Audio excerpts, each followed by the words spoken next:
Hey y'all, it's Casey with Lost in the Sauce, and this chicken parm sandwich is life. You have to try it. Start off by scoring some Roma tomatoes and cutting the tops off of garlic. Put them in a baking dish, cover them with olive oil and sea salt, pop them in the oven at 350 for about 40 minutes. Now I did make some focaccia bread to use as my sandwich bread. It's an absolute must. This recipe is on my page, so go and check it out. You can use it for dipping in oils and marinara too, so you definitely have to do it. It's my favorite bread.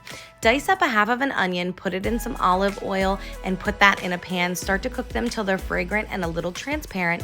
When your tomatoes and garlic are finished, take them out, let them cool, because you're gonna use your fingers to take off that skin and they will be scorching hot if you don't let them cool off first. Dice those up, toss those in the pan, then you're just gonna squeeze all of that garlic out of there. Oh, so satisfying. Add in 1 can of tomato paste, a little bit of sea salt, and some basil leaves. Now I'm using my wooden spoon as I mix to kind of crush up those tomatoes and help to make that sauce. When it's starting to look saucy, add in some parsley and oregano. You shouldn't need to add sugar because those Roma tomatoes will be nice and sweet, but if you do, now's the time. Keep on mixing it and keep it on low.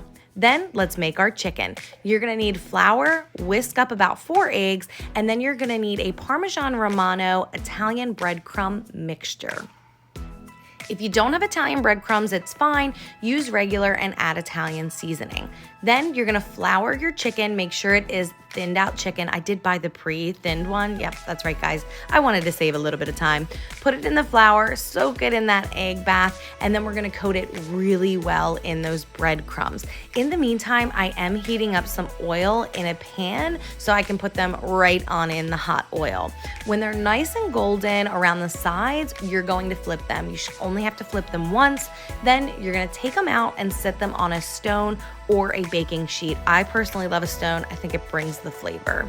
Then we're going to put a layer of that delicious, absolutely delicious and perfect sauce right on top. Add a little bit of shredded mozzarella, and then I took a mozzarella log, sliced that up, and put that on just for more cheese. I mean, who doesn't want more cheese, right? Put some basil leaves on top, stick them in the oven at 350 for about 10 to 15 minutes until that cheese is nice and melted. Then I cut my bread up for sandwiches, put some sauce on both sides. I did add some arugula just to give it a freshness, put in some of that shaky cheese, as my kids call it, that Parmesan Romano on one side. When your chicken's done, it's gonna look like this. Yes, my mouth is literally watering, guys. I keep swallowing. Put it right on that sandwich, and there you have it. Your family is gonna love you for this one, guys. Don't forget to subscribe to Lost in the Sauce with me, Casey.